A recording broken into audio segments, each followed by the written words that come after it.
Olá, esse é o Conexão Engenharia, ligando ideias e construindo o futuro. Um podcast promovido pela Associação dos Engenheiros, Arquitetos e Agrônomos da Nova Alta Paulista, com o apoio da Mútua São Paulo, a Caixa de Assistência dos Profissionais da Engenharia. Nesse segundo episódio, nós estamos recebendo hoje dois jovens profissionais, destaque na nossa região. O primeiro, engenheiro civil, Murilo Jacode, muito prazer, muito obrigado por estar aqui. Boa tarde. E o segundo, engenheiro eletricista, Douglas Gomes de Oliveira Alves, Bragança Orleans. Brincadeira, Douglas e Murilo são grandes amigos, profissionais em destaque hoje. Obrigado, antes de mais nada, por aceitar essa iniciativa da Mútua, da Associação dos Engenheiros. O objetivo aqui é divulgar o trabalho dos profissionais da engenharia no âmbito da Nova Alta Paulista e principalmente incentivar aí estudantes aí do ensino médio que estão buscando a profissão de engenharia ou que ainda não pensaram. E eu acho que vocês dois são grandes referências aí para quem busca uma profissão no futuro e também para quem está atuando no mercado, poder olhar e ver que a engenharia tem futuro no Brasil. Vou começar pelo Murilo, até porque acho que o Douglas é mais velho. Né? Na hora que você falou jovem, eu fiquei os cabelos brancos aqui, eu vejo que eu estou mentindo um pouco. Mas vamos lá, Murilo. Quantos anos você está hoje? Hoje eu estou com 36, Daniel. 36 anos, pai de família, dois filhos. Conta um pouquinho aí da sua experiência, da sua vida, primeiro pessoal, né? Para a gente poder depois entrar na vida profissional. Então, Daniel, eu comecei a pensar em fazer engenharia, é um caso bem inusitado, né?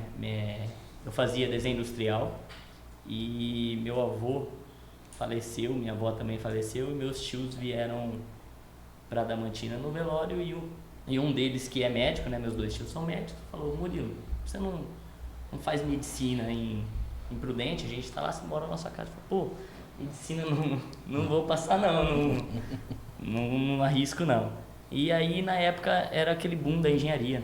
Lembra que Sim. Todo mundo comentava, 2011, que o mercado faltava engenheiro. E aí engenharia ou arquitetura, fiz para engenharia e acabei indo para Prudente. Morei com meu tio lá e de lá para cá me formei. Logo de imediato já comecei a trabalhar. Fiz alguns estágios na época também. 2010, 2011 foi aquele boom da construção civil no Brasil. Isso. Lançamento do projeto Minha Casa Minha Vida, né? Isso. E na época eu ainda estava cursando. Entraram 800 alunos, eu acho. 800 alunos? 800 não, minto. Tinha 6 salas de 80.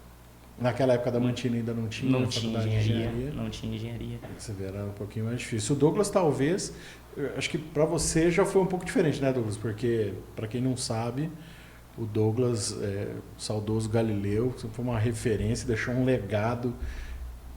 Quanto ninguém falava de inovação tecnológica no Brasil, que ninguém conhecia o seu pai, né? Porque se for falar em inovação, acho que hoje ele seria uma das maiores referências brasileiras nisso, porque ele é um cara à frente do tempo dele, né?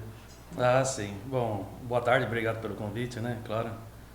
Eu não tenho muita afinidade assim com o podcast, né? Mas vamos tentar responder Nem nós certinho. aqui, viu? Então, na verdade, da minha parte, né? Assim, eu trabalho com a minha família desde os 9, 10 anos de idade, né? Na área profissional de elétrica, de automação, manutenção, em geral. E sempre meu pai não vou dizer obrigou, né? Mas sempre exigiu que eu estudasse de alguma forma, né? Inclusive fazer esportes também. E dentre tudo isso aí, ele sempre me procurou me enviar para a VEG fazer treinamentos, né? Tanto é que eu tenho bastante treinamento na VEG, eu sou especialista em aplicações, né, de grande porte, pequenos, médios e grande porte, né? Na área industrial, comercial. Quantos mais anos industrial. de eletromotores? Olha, como assistente técnico autorizado, 25 anos. 25 anos. Esse ano fez 25 anos de assistência técnica autorizada VEG na área de motores, geradores e automação também. Você iniciou como técnico, né? Iniciei como técnico, né? Em 2004 me formei como técnico. Eletrotécnica ou eletroeletrônica? Eletrotécnica. Eletrotécnica, lá em Dracena, né? Em Dracena. Lucélia teve um tempo também, acho que... Teve também, curso técnico é uma coisa que a professores gente sente ótimos um pouquinho. também, mas não vingou muito porque não teve muita procura, né? Na área de elétrica hoje está um pouco em falta, né? Eu fui professor na CEALPA, em Lucélia. Ali tinha um curso de técnico em edificações e a gente tinha outros 2 cursos que era coordenado até pelo Roger, Sim.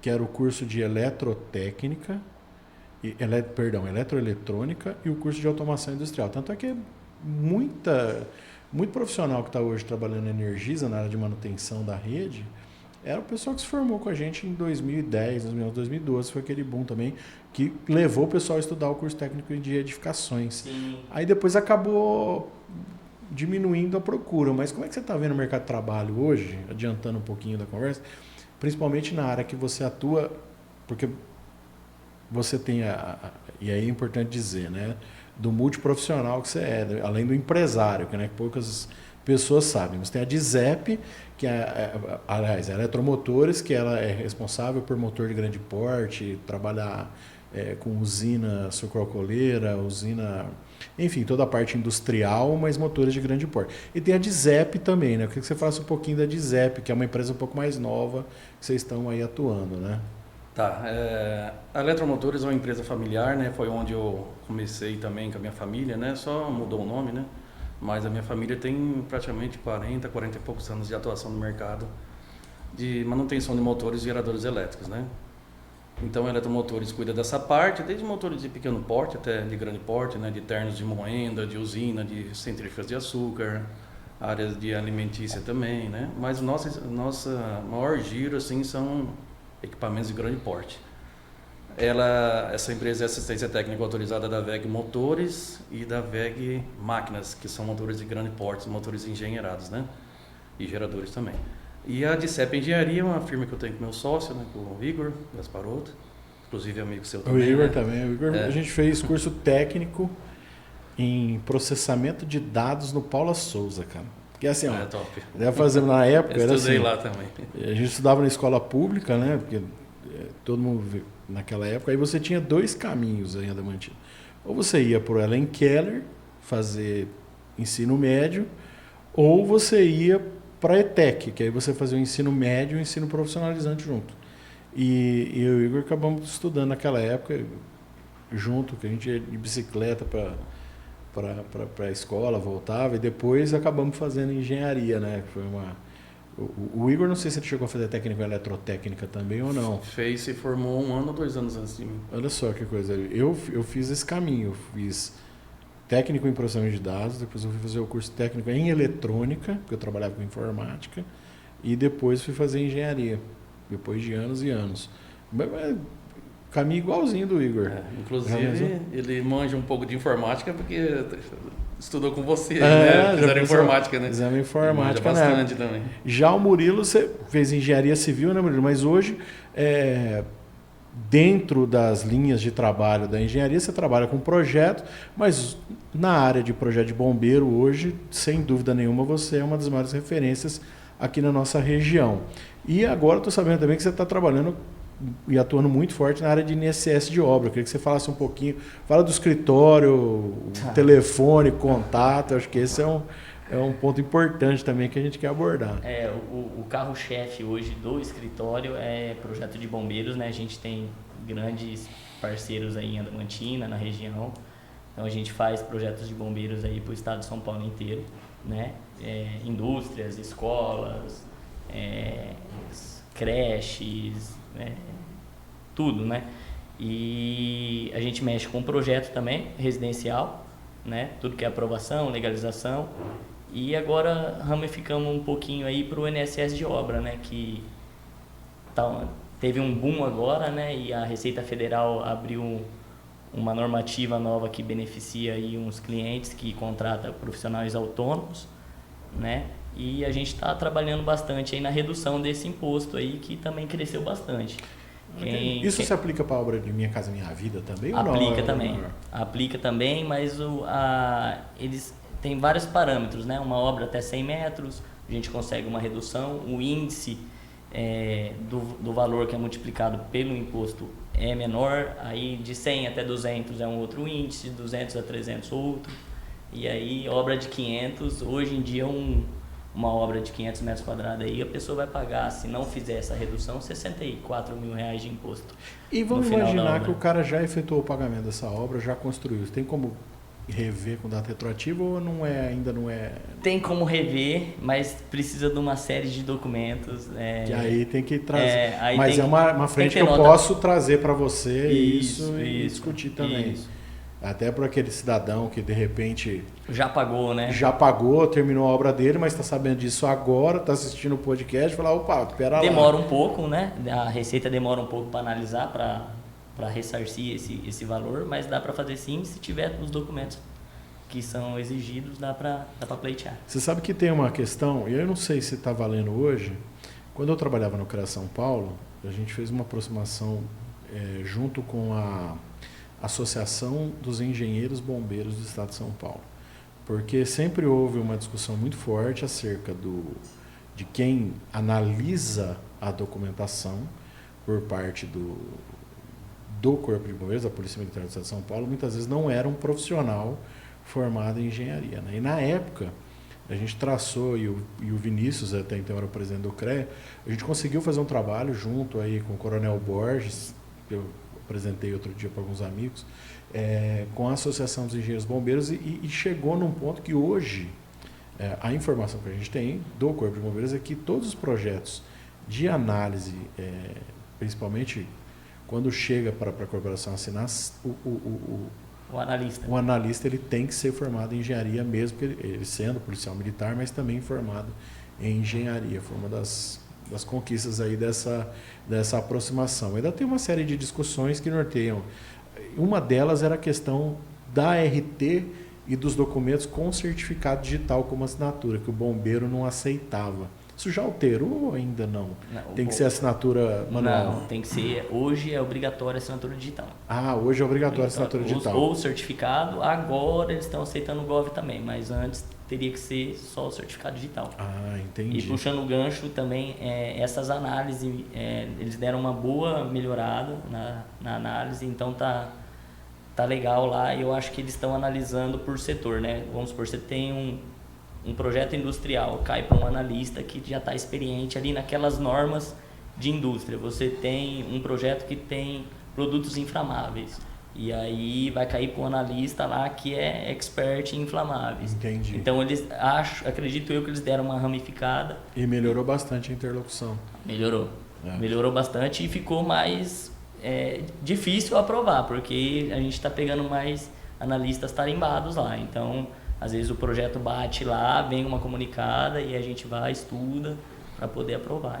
Então, por isso que esse mercado de trabalho talvez afunilou mais e valorizou mais o profissional que está se qualificando, né? Por causa da dificuldade em aprovação lá em São Paulo. Caramba. Ô Douglas, na área de usina e de automação, a gente sabe que também está havendo eu acredito que o mercado está aquecido, né? Porque cada vez mais as coisas estão sendo automáticas, colheita hoje é por maquinário. Enfim, eu lembro que na época até uma das grandes frentes de trabalho aqui da escola do Célia era para gerar mão de obra, porque a gente estava naquela transição da colheita manual de cana-de-açúcar para a colheita mecanizada. Isso fez com que gerasse uma demanda de trabalho, de manutenção e equipamento.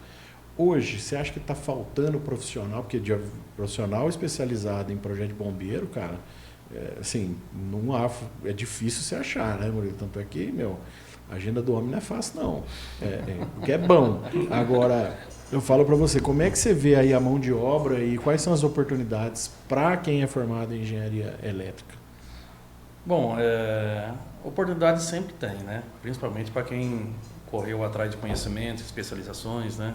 Talvez não assim necessariamente um mestrado, um doutorado, né? Não isso.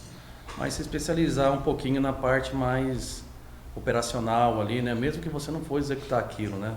Mas absorver conhecimento nessa área, inclusive na área elétrica, a cada instante que você vai pesquisar, você vê que está tendo uma inovação. Assim, você já fica para trás, né? Naquele assunto que você pensava que você estava dominando, né? Um negócio muito rápido, né? Até porque a nossa área elétrica e eletrônica industrial, ela está se transformando, se mesclando com a área de informática, assim, exponencialmente, né? Então, sempre vai ter oportunidade, só que a pessoa também tem que correr atrás de se especializar. O Murilo falou um negócio interessante, que é a questão de estar sempre entendendo as necessidades e se qualificando para atender os normativos aí da Polícia Militar, daquilo que pede o Corpo de Bombeiros. Na eletromotores você está fazendo algo que poucas empresas têm aqui, né? Eu acho que é muito bacana, eu tive a oportunidade de conhecer a sua empresa, tá lá. Você está buscando algumas certificações, né? Eu queria que você falasse um pouquinho sobre a certificação ISO 9001 e a NBR 67919, que você está buscando já há algum tempo, investindo muito nisso, né? Isso. Sem ter dinheiro, né? Por isso que a gente precisa cada vez mais da multa, né? É. A multa podia emprestar dinheiro para a empresa, né? Olha só, é importante lembrar, e eu acho que esse é um dos objetivos do podcast, valorizar também a Mútua, que é a Caixa de Assistência, que está como patrocinadora desse projeto. O Renato Arcanjo esteve conosco no primeiro episódio, falou um pouquinho sobre a Mútua e o André falou também da quantidade de profissionais daqui da nossa região que se associaram à Mútua, né? Então, lembra de nós aí, Renato. O Renato. O Ronaldo atende telefone, né? O Ronaldo atende telefone. Isso é importante dizer, viu, gente? Olha só, tem uma primeira reivindicação aqui, que a Cláudia e o Renato atendem telefone. Agora, o Ronaldo, que é de Prudente, o chamado Bocão, além de ser corintiano, ainda não atende telefone. O que nós vamos fazer com ele? Ai, meu Deus. Mas fala um pouquinho, cara, desse investimento, assim. Então, e da importância dessas certificações, né, para a empresa. Sim, claro. Então, a minha área na empresa da minha família, né, que eu gerencio, que é minha também, é uma empresa familiar, né? Sim. E eu sempre executei, assim, o meu, vou dizer, cargo, né, minha função também dentre gerenciar tudo, né? Principalmente a área operacional e também a financeira, tendo um respeito entre os departamentos, né? Esse foi a grande diferença, assim, quando nós assumimos a gestão na ausência do meu pai, né? Porque o meu pai, igual você estava falando, a gente começou e parou, né? Ele era um exímio profissional, só que ele era um péssimo empresário, péssimo administrador, né? Então, assim, nada adianta, é uma dica que eu deixo também para quem é mais novo, né? Para não passar por esse erro que nós passamos. Sempre está inovando também na parte financeira, na parte administrativa, operacional, né? Não ter muita mente travada para coisas inovadoras, porque toda vez que você vai aplicar uma coisa inovadora na sua empresa, você vê que tem certa rejeição. Isso aí é uma coisa normal de acontecer. E você, às vezes, a batalha é maior, não só no dinheiro, mas também nessa convergência, nessa transformação de mentes, né? Essa é a área que eu trabalho, esse controle de qualidade, controle de pessoas, né? Aí então, que eu te pergunto, tipo, a gente sabe que seu pai, eu tive o prazer de conhecer ele, ter uma amizade, ele era um cara que pensava muito à frente do tempo dele. E autodidata, né? Sim. Eu acho que isso Se eu puder falar depois disso. Não, cara, eu acho que isso é que eu não sei se já deu tempo, né? Não, deu tempo pra caramba aqui, fica tranquilo. Nem então, perder a tarde inteira, mas é uma história que a Damantina precisava reconhecer. Inclusive, o meu finado pai era muito amigo do pai dele também. Apesar de não serem engenheiros, também eles foram as pessoas da frente. Sim. Eu conheci muito pouco seu pai, mas ele também é um cara inovador. Mas meu pai, ele era assim, meio cientista mesmo, né? Ele estudou só até a 4ª série do primário, mas ele é aquele cara com... Na oficina a gente chama de mente de elefante, né? Você tem a capacidade de ler um livro, absorver aquele conhecimento, depois de 20 anos você precisa daquela informação, você resgata na sua HD como se fosse um software mesmo, né? Uma máquina, né?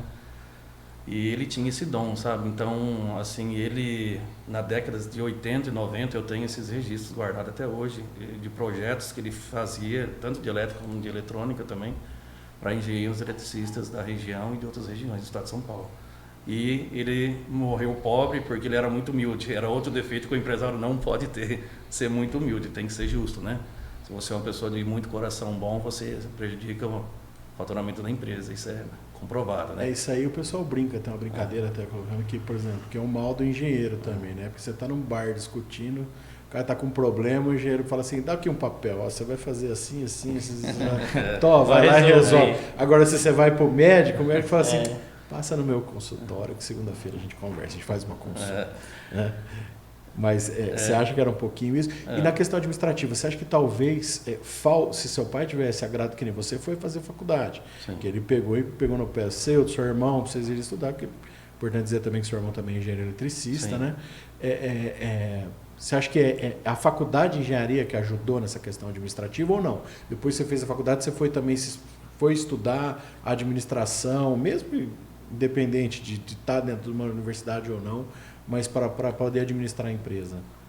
Olha, igual eu estava te falando, eu trabalho bastante, sempre trabalhei nessa parte de gestão de qualidade, porque eu tenho uma certa qualidade, graças a Deus eu tenho um nível de organização particular que eu transferi para a empresa também. Às vezes eu sou até extremamente exigente, mas isso me levou, chegou num momento na minha vida que eu falei, eu preciso fazer a empresa ser renomada em controle de qualidade, né? Prestar serviços de melhor qualidade para ter mais serviços e mais clientes, né?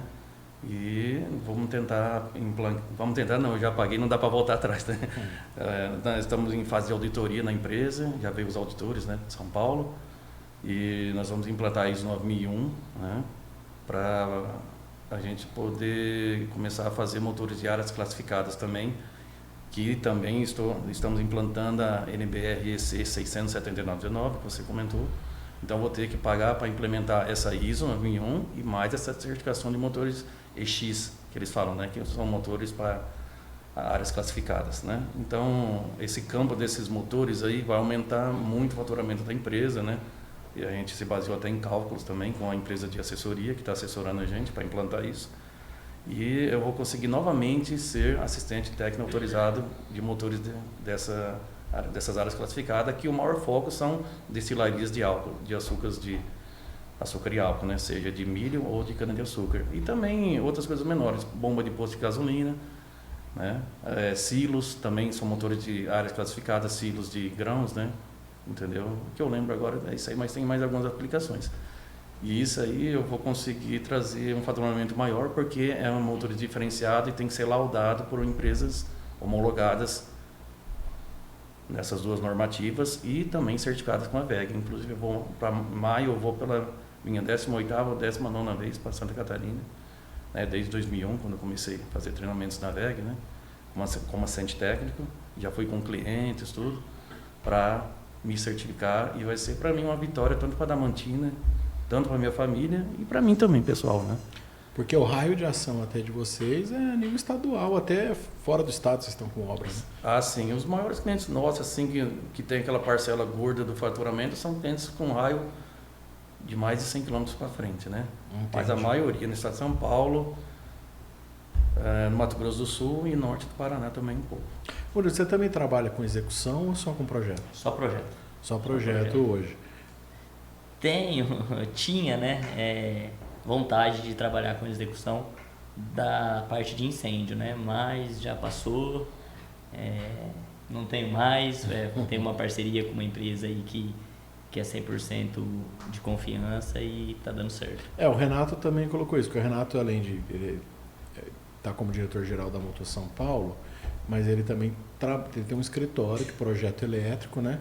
E eu fiz essa pergunta para ele, eu falei, Renato, você trabalha com execução também? Ele falou, não, eu tenho a parceria, eu foquei só em projeto, porque não dá para fazer as duas, não quero fazer as duas. Demanda muito tempo, mexer com esse pessoal aí de mão de obra não é fácil. Você sabe que... É um assunto quase para outro podcast. Pois é uma coisa para a gente abordar, que eu lembro que quando eu estava no CREA São Paulo, uma das grandes demandas da construção civil no país é porque nós estamos ficando sem mestre de obra. Não tem mais mestre de obra no Brasil. Era um tema até interessante a gente abordar depois, porque o meu finado pai, ele também era meio guruzão, assim, sabe? Meio tipo mãe de Iná, Roberto de alguma coisa assim, sabe? E ele chegou uma vez, fazia uns 2 anos antes de ele falecer, ele falou, ó, ele olhava para a firma assim, olhava para a gente e falou, infelizmente eu vou falar uma coisa para vocês aqui que vai acontecer, eu já vou estar morto possivelmente, mas vai chegar um momento que vocês vão ter alta demanda de procura de serviços, qualidade para execução e nome para fazer isso tudo, porém vão ter que declinar do serviço porque não vão ter profissionais. Isso faz quantos anos que ele falou isso? Foi em 2014, 2015, por aí, né? Ele faleceu em 2017 e ele falou isso aí, e eu tenho contato com bastantes empresários, microempresários, empresários maiores, né? Tanto clientes quanto fornecedores igual eu.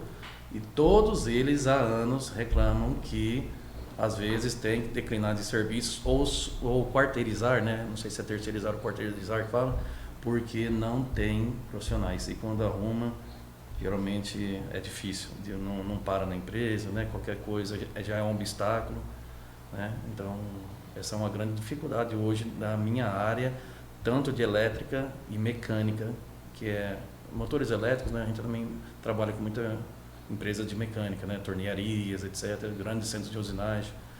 Então, tem muitos deles até assim pensando em logo parar. Entendi. Né? Você Porque vê, fora a concorrência desleal, ainda existe essa baita empecilho aí que está ocorrendo de uns anos para cá. Outro dia eu estava conversando com o Zé Eduardo, que é diretor da FATEC aqui. Existe o projeto do Campus 2 da FATEC, né? E um dos cursos que eu até falei, cara, a gente precisa lutar para curso na área de linha industrial para cá, cara. Tem tecnólogo na parte de produção industrial, porque você tem usina sucroalcooleira. A gente tem algumas empresas grandes aqui também na parte de produção de peça automotiva, né? Sim. Você tem o Paula Souza, que é um curso técnico industrial, que eu fiz processamento de dados, isso em 1997, mas ali tem o curso de torneiro mecânico, que tinha uma estrutura, às vezes, muito maior que até... Eu tenho um amigo que é engenheiro, que ele fala, cara, tem curso de engenharia que não tem estrutura que o São Paulo Souza tem. Então, eu acho que essa é uma coisa interessante. A gente fez o convite para ele também estar aqui para falar um pouquinho disso. Mas a gente tem uma outra calcanhar de Aquiles também no Brasil, identificado pelo Confea, que é a diminuição da procura da engenharia, seja ela das diversas modalidades, como profissão. E esse é um problema, é um grande gargalo que nós temos no país, e isso vai gerar uma demanda. Por exemplo, que hoje você está sozinho no escritório, você tem mais alguém? Eu tenho uma sócia, né? Abrimos uma empresa e ela foi minha estagiária e hoje ela é minha sócia na empresa. Ou seja... Estamos em 2, faltando pessoas para... E é difícil achar profissional no mercado, né? Eu imagino. Dentro do conselho, até voltando, acho que tem uma novidade, nós tivemos agora, no final de semana, no Colégio de Inspetores, né? A gente está fazendo alguns trabalhos dentro do sistema, e foi uma discussão polêmica uma vez, que eu e o Douglas agora brigamos uma vez, porque a questão do ensino EAD, né? Sim, né? Há uma discussão muito grande em cima disso, e no Conselho Federal a gente conseguiu, e foi uma posição que foi um trabalho junto ao MEC para eliminar o curso 100% EAD. E o Douglas tem uma visão um pouco diferente, né, Douglas, dessa questão. Eu acho que é interessante a gente tocar nesse assunto, porque não é só discutir quando está pacificado, mas eu gostaria muito que você colocasse a sua visão em cima disso, porque foi algo que a gente divergiu. Eu entendo Sim. que o curso 100% EAD alinhado com a ideia do Confea não era o ideal, né? Mas entendo que o ensino, que matérias que estejam à distância, até por uma questão de mobilidade e de tempo hoje do profissional, não é mais uma maneira que atende. O que você acha que a gente tem que alterar? E o que vocês acham que hoje falta para que o jovem profissional, para que o jovem, na realidade, jovem profissional não, para que o jovem busque a engenharia como profissão, sabe? Vocês acham que, tipo, vocês olham para o seu... O Douglas ainda não tem filho, né, Douglas? Mas, tipo, eu olho pro meu filho e falo assim, como é que eu provoco ele para fazer engenharia? Fora olhar para o pai e falar assim, não, meu pai trabalha demais, vou fazer outra coisa que é melhor. O que você acha que falta hoje? Olha, eu acho que você até perguntou alguma coisa parecida, eu acabei não respondendo, né? Na verdade, na minha opinião, tá? Pelo amor de Deus. Claro, isso aqui é... Você quer que eu fale primeiro do AD ou do... Do que você quiser. Tá. Fala primeiro da EAD, então. Do EAD? Então, vamos lá. Olha, eu acho que, assim, é uma tendência, assim como a tecnologia, a inteligência artificial, que entrou devastadoramente na nossa área de automação industrial, de elétrica, de eletrônica, também em outras áreas, igual do Murilo, de civil, tal, né, mecânica, né? Graças a Deus está tendo essa evolução tecnológica, até porque não se acha mais funcionários para executar certas atividades, né? Então, a gente costuma falar lá na empresa que a gente gostaria que criassem robôs para trabalhar também, para a gente ter um pouco mais de know-how e conseguir pegar mais serviços, né? Porque não se acha mais profissional e gente também querendo trabalhar nessa área, né?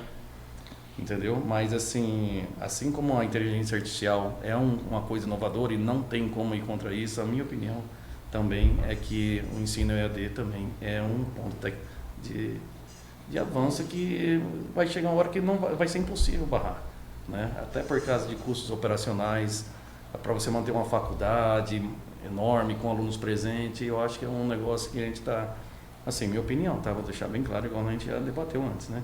É uma coisa assim que, tudo bem, só que eu não sou a favor de um EAD sem fiscalização, sem um regramento, sem como chama? Uma cartilha específica assim, de parte técnica, porque esse foi o meu diferencial, né? Graças a Deus eu tive um aporte por trás técnico, né, da minha família. Isso foi muito importante. Inclusive na faculdade eu não aprendi, claro, a minha faculdade foi em engenharia elétrica com ênfase em automação. Tá? Foi diferente da do meu irmão, né? Meu irmão foi em eletrotécnica, né? Então, faz uma diferença. Para mim, na minha opinião, vai ser um negócio que não vai conseguir mais barrar. Mas, como no meu caso eu tive um aporte muito bom técnico e eu comecei a trabalhar desde cedo, né? Eu estou com 42 anos, comecei a trabalhar com minha família desde os 9. Assim, daquele jeito, né? Não Sim, lógico, mas é assim mesmo. Devagar, né? Então, uma coisa muito importante que eu deixo aqui assim, para quem está começando, tá? Como profissional, como técnico, né? Trabalhar desde cedo.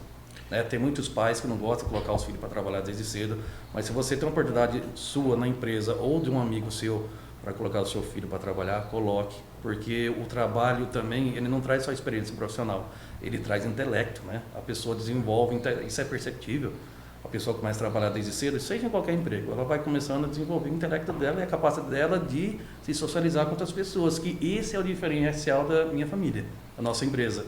Tem muitos clientes nossos que são nossos amigos, né? Inclusive um deles, uma vez eu perguntei num grupo, não sei se pode falar o nome aqui, um grupo de usinas muito grande, aqui do estado de São Paulo, que esse grupo é chinês agora, tá? Ele chama COFCO International, né? Mas na época chamava Noble Group. Uma vez eu perguntei, né, pro supervisor de manutenção geral da usina, né, que era amigo nosso também, falei, por que você tem grandes empresas aqui? Eu já tinha certa particularidade com ele, né? Eu me senti no dever de perguntar, para matar a minha curiosidade. Por que aqui vocês têm grandes empresas que fazem próximo o mesmo serviço que a gente e você busca nós, que é uma empresa, assim, a gente já não estava mais começando, mas sempre fomos uma microempresa, né? Ele falou, senta aqui, eu vou te falar. Eu conheci o seu pai e você, principalmente o seu pai. Vocês são pessoas excêntricas, né? Mas não excêntricas assim só de loucura, né? Excêntricas assim de estar constantemente buscando conhecimento, entendeu?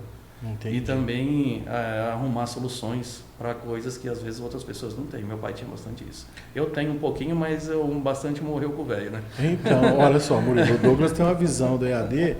Aí eu queria também que você falasse um pouquinho sobre isso, mas assim, outra coisa também. Você já não teve, porque a família vem de médicos, né? Sim. Você já não teve esse suporte. E aí, como é que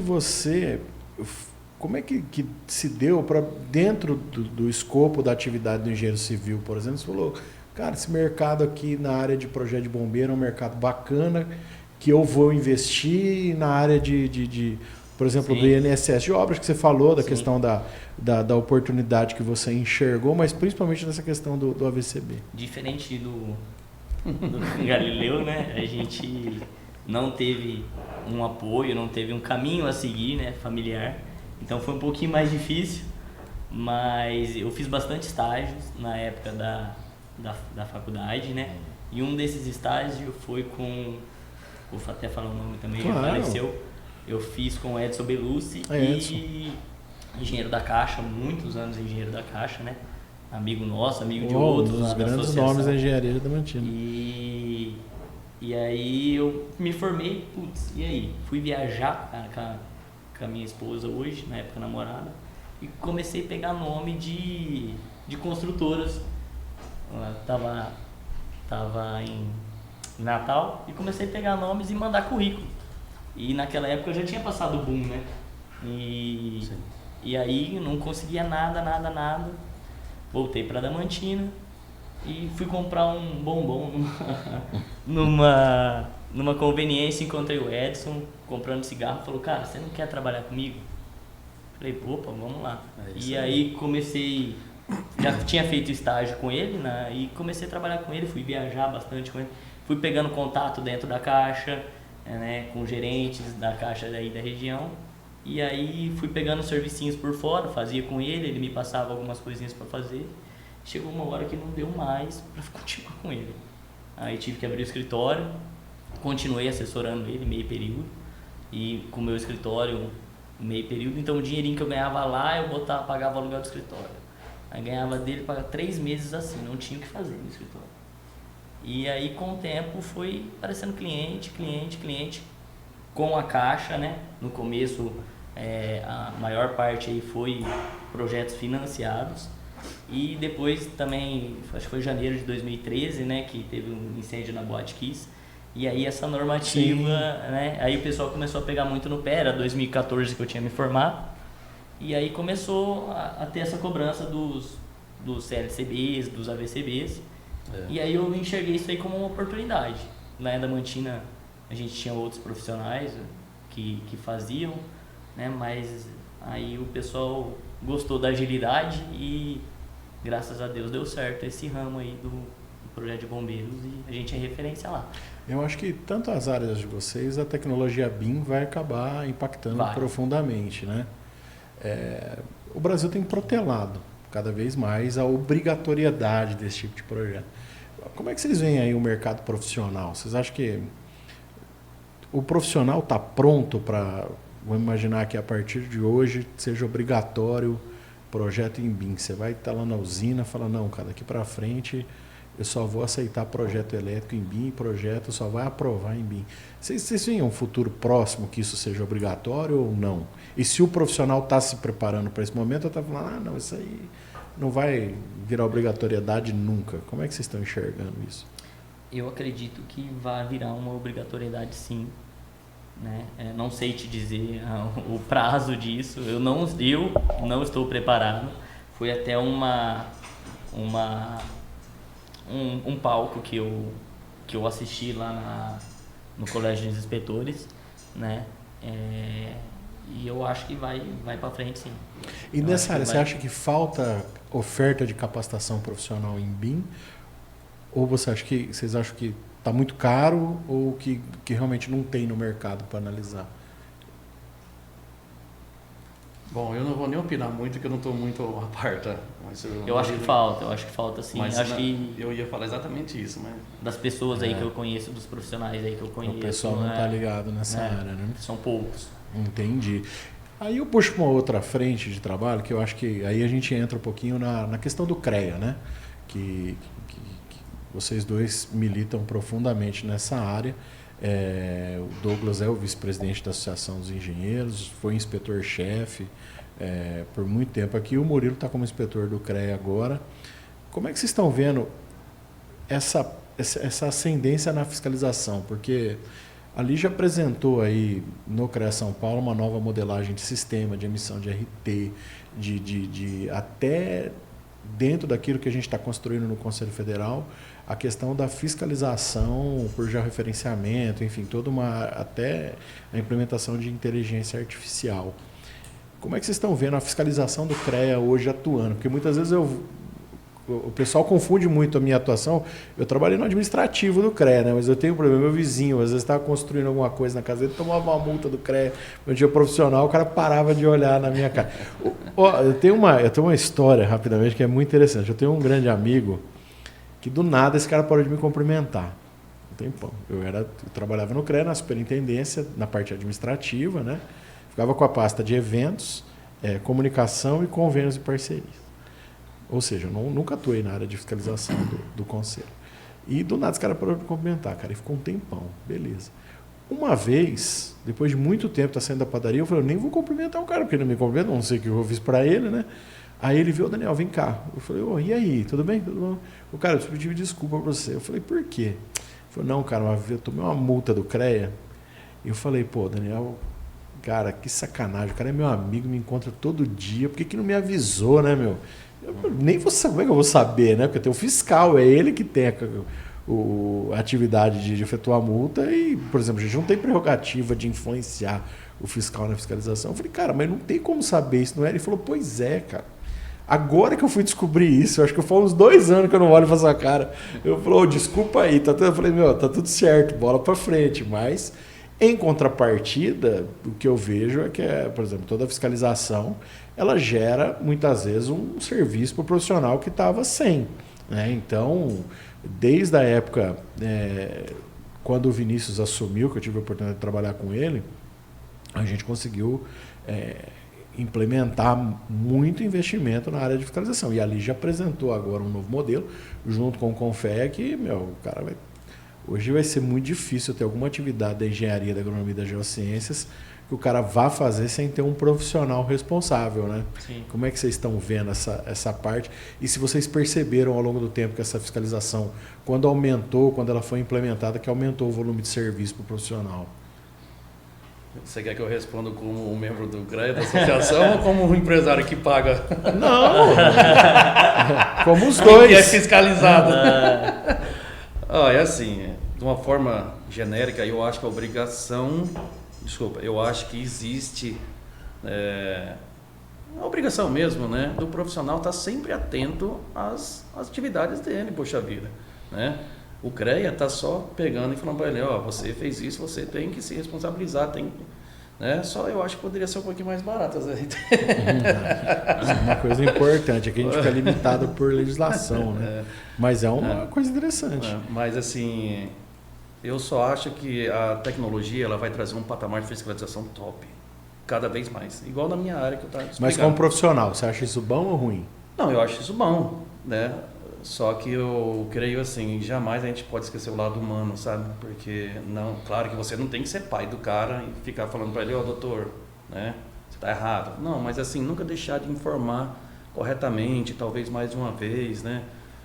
Entendeu? Porque às vezes o profissional, ele só está um pouco desatento. Claro, é obrigação dele, os deveres dele, né? Como pagar as RTs, né? As responsabilidades técnicas, né? Mas eu acho assim que nunca pode se esquecer desse lado humano, né? Nunca tratar assim a fiscalização como um militar chegar e ser implacável, né? Fazer uma coisa diferenciada que eu acho que ainda é feito, tá? Então, assim, aquilo que eu entendo é que a fiscalização ela vai multar onde não tem um profissional. É isso que eu ia falar, né? O Galileu está falando mais do profissional que às vezes preencheu uma RT que não que era da função dele. Muitas vezes a RT está errada. Isso. Né? Na questão de atribuição profissional, né? Isso também. Tem uma abordagem assim, claro, técnica, profissional, ética e também uma porcentagemzinha lá da abordagem para ser humana, né? Não tô reclamando de nada não, nunca aconteceu comigo, tá? Mas nunca esquecer essa parte, porque às vezes o negócio fica tão tecnológico e tão mecânico assim, né? Com inteligência artificial também, que é perigoso chegar uma hora que já vai nem avisar o cara, já vai pegar e chapar. Isso eu sou contra, sabe? Tá. Então, como profissional e como pagador também. Eu acho que o Daniel quis pontuar a parte das empresas, né, que não tem um profissional registrado. Isso aí eu acho essa fiscalização aí de 4 anos para cá aumentou demais. E até do cidadão, né, que o cara está construindo uma obra na casa dele. Sim, eu conheço pessoal que mexe com estrutura metálica, que dependendo do que coloca no KNAI, né, que hoje o CREA tem um acesso a essas empresas que têm um KNAI de engenharia, né, aí gera uma ordem de fiscalização, eles vão lá e solicitam. Se não houver o profissional, ou que tire do KNAI, ou que contrate um profissional responsável pelaquela área. Eu acho que de 4 anos para cá, isso daí aumentou bastante. Eu tive procuras, né, de empresas me procurando, de terraplanagem, serralheiros, para assinar, né, mas não peguei, mas teve bastante procura. Na parte de sistema também, que vocês emitem bastante RT, né? Acho que o Vinícius fez uma colocação interessante, que a gente é da época do sistema Bull, né? Tem até uma história muito peculiar na questão do recurso que vinha para a Associação dos Engenheiros em Adamantina. Eu fui descobrir isso quando eu virei funcionário do CREA anos depois. O Celso, pai do Lucas, Celso Rodrigues, que foi presidente da associação, foi um cara que abriu as portas. A Adamantina, antigamente você tinha um convênio que era assim, chamava 16% da RT, era o tal do repasse, ou seja, tinha um campozinho na RT que você preenchia, destinava à associação, porque 16% desse recurso voltava como convênio para a associação fazer curso, palestra, enfim. E a Adamantina, cara, era uma das associações que mais recebia recurso. E eu lembro que até então, né, a gente estava num colégio de inspetores em 2006, 2005, em que na época o superintendente, que era o Zé Gilberto, ele era Satuba até, hoje está em Brasília. E ele falou, olha, a gente precisa entender o mistério que é a Adamantina, porque é uma das entidades que o pessoal mais destina 16% da RT, mais e clica. E o Celso levantava e falava, não, que eu trabalhei na Calas Engenharia, trabalhei das maiores construtoras, tem todo mundo aqui amigo meu, Estado de São Paulo, recolhe tudo, indica para mim, porque gosta de mim. Eu falava, porra, cara, o Celso é bom mesmo, né, bicho? Porque era diferente mesmo, a gente recebia mais que Campinas. Se eu não me engano, o número da associação era 001. E aí quem não preenchia caía automático para a associação. Aí deu-se o tempo que eu entrei como funcionário do CREA, né? E trabalhando uma vez o pessoal da informática chegou, Daniel, você sabia que... Lembra? Porque aí depois veio o CREANet e agora o novo sistema que a Lígia lançou, né? E aí parabenizar a Lígia, a administração do CREA São Paulo, que foi uma grande inovação, que é o CREA One, né? E o pessoal chegou e falou, você sabia por que a Adamantina recebia um monte? Falou, não. Cara, o sistema era o sistema Bull, que era um sistema francês, e ele tinha era uma falha, porque muitas vezes o profissional deixava de apontar uma entidade de classe, como ele não tinha mouse, né, ele era inteiro você ia passando os campos no tab, você usava a tecla tab do teclado. E quando ninguém apontava nada, o sistema encaminhava os para 001, que era da Adamantina.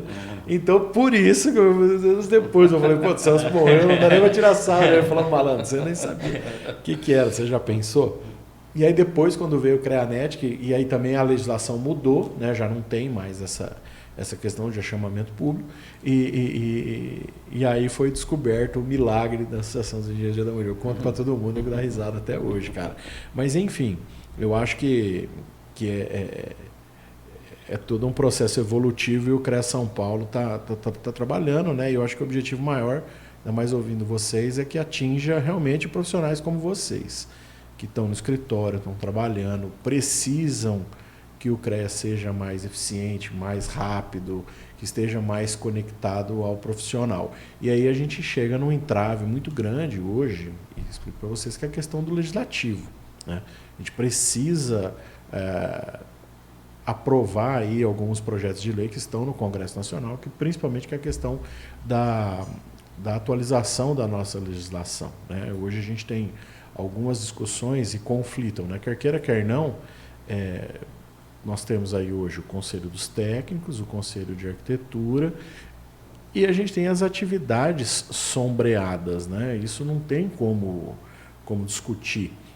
Por exemplo, o engenheiro, nós temos as atividades que se sombreiam entre as nossas modalidades, o eletricista, o civil, aquilo que pode fazer, aquilo que não pode fazer. Mas aí entra a arquitetura também, e agora o grande problema nosso é que nós temos duas legislações, que é a dos arquitetos, que é de 2010, e a dos técnicos, que é de 2018.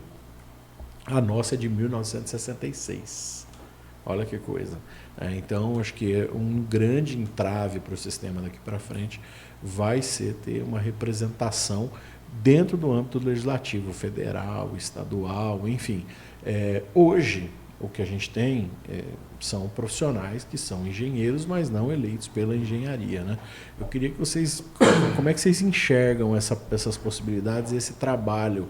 Porque o CREA São Paulo tem feito, né? O CONFEA tem feito um trabalho de aproximação entre sociedade e organização. O Murilo mesmo participou e foi uma das pessoas que doou um pouco do seu tempo para ajudar alguns projetos, até da Associação dos Engenheiros, por exemplo, com o Lar Cristão, né? E a associação, esse tempo atrás, entregou um projeto para a prefeitura do município de Adamantina na questão de gratuito, sem custo nenhum, para aproximação e valorização profissional, mesmo que a questão do projeto de arborização urbana. Como é que vocês enxergam esse trabalho hoje e essa discussão que está sendo realizada dentro do Conselho para que a gente possa atuar e ter aí alguns representantes no âmbito federal? Responde você Vai primeiro. lá, que eu comecei. Responde você primeiro, que eu detesto política. Eu também não Ah, gosto. quer dizer, Não, mas política não faço aporte negativo, não. Eu também sei ser político no momento correto, né? Certeza? Eu, então? Vai lá. Bom, começando pelo comecinho, assim, uma opinião particular também minha, tá? E eu acho que os conselhos se dividiram muito, sabe? Por causa, às vezes eu acho que são mais egos feridos, tá? Minha opinião, assim, de não participar tanto tempo quanto você, né? Das instituições de classe aí. Mas eu acho que deveria se unir tudo de novo, sabe? Você fala os conselhos. Os conselhos, isso.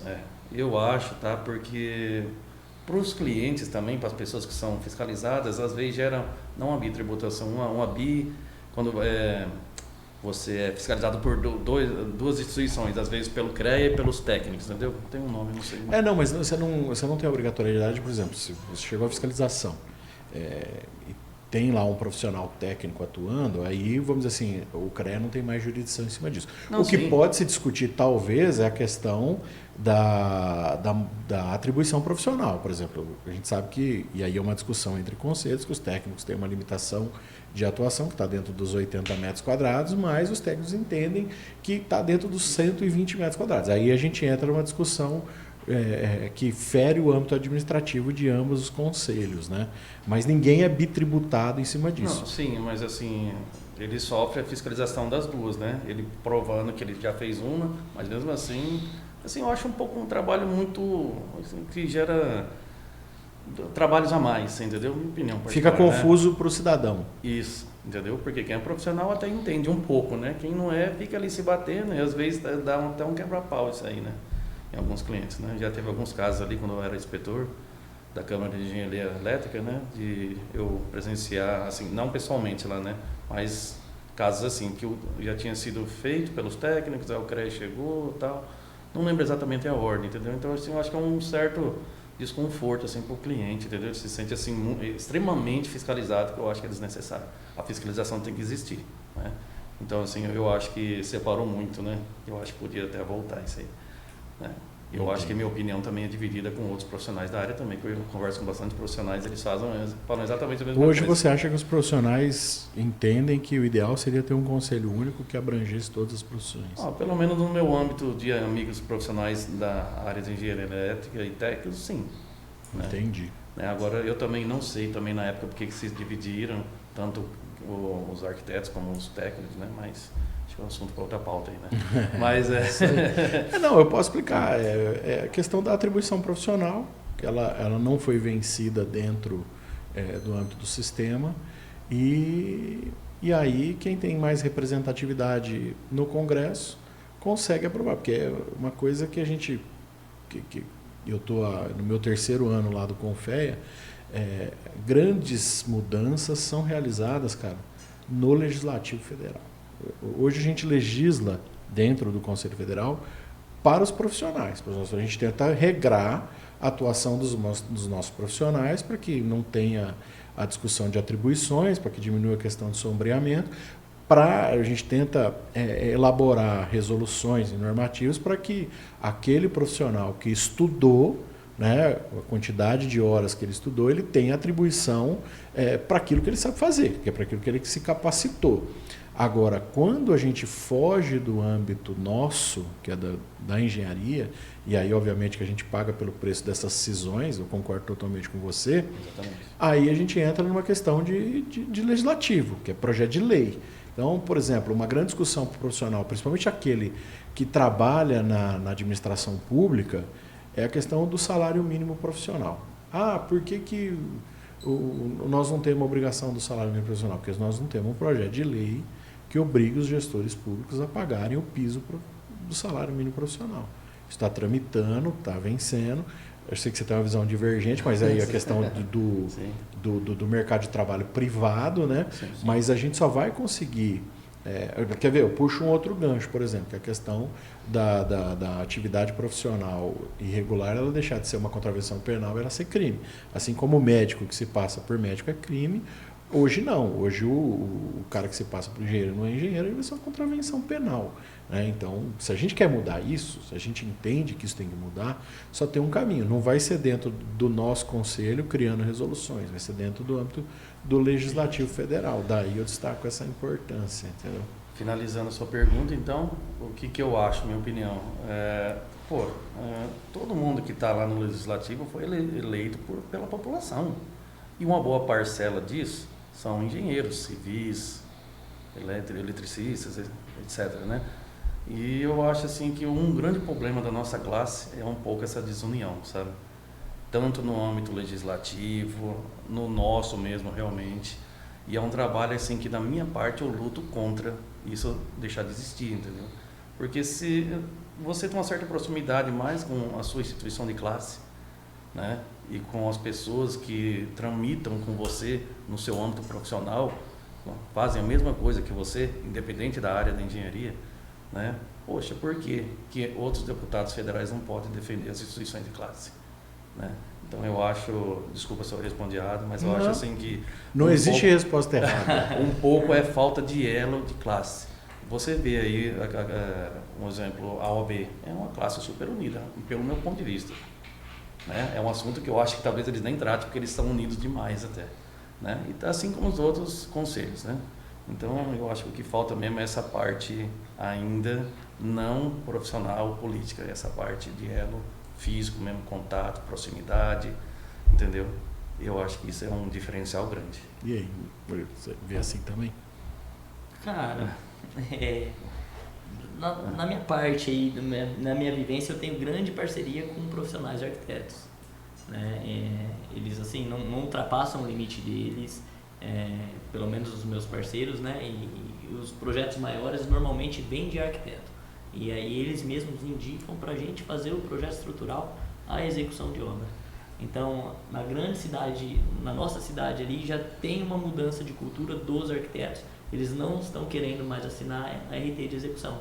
Então, eles já estão procurando aí a gente, os engenheiros, já fazer o projeto estrutural e assinar a RT de execução. Você acha que o caminho da ética profissional ali, do limite, o próprio profissional, ele vai vencer essa discussão no âmbito da ética? Que vai ter sempre alguém que vai querer fazer algo a mais, né? Mas aqui no nosso círculo ali, Tamo o que bem, eu vejo é que a gente está ok. Eu não vejo ninguém ultrapassando os limites. Eu não vejo, né? Que bacana. Essa parte aí dos arquitetos com os engenheiros aí tá... Super interessante o que ele está falando. Puxando um pouco do que eu estava falando, ele complementou. É isso que eu acho que falta, entendeu?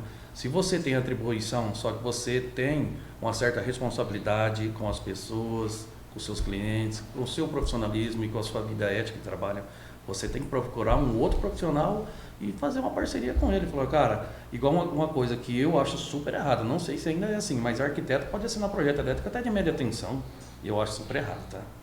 Mas ele teve atribuição na faculdade, não sei o que, não interessa. É igual o caso que ele falou. Pô, você tem atribuição, só que você procura um amigo seu profissional para você ter um destaque, uma confiabilidade muito maior naquela área que você não executa constantemente, apesar de você ter atribuição.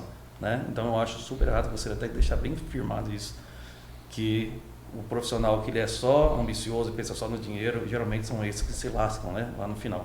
Então eu acho que é uma boa oportunidade de a gente debater esse elo profissional, técnico, particular, tudo, porque é isso que falta nos engenheiros, na classe dos engenheiros. Por incrível que pareça, já passou quase 1 hora do nosso bate-papo. E aí eu queria fazer uma última pergunta para vocês. No seu caso, Murilo, para os seus filhos, você vai falar, olha, eu gostaria que vocês fossem engenheiros. Você acha que você vai seguir nessa linha? Se fosse para você indicar para eles, ou você fala assim, não, vai para medicina que é melhor. Manda ser médico ou advogado.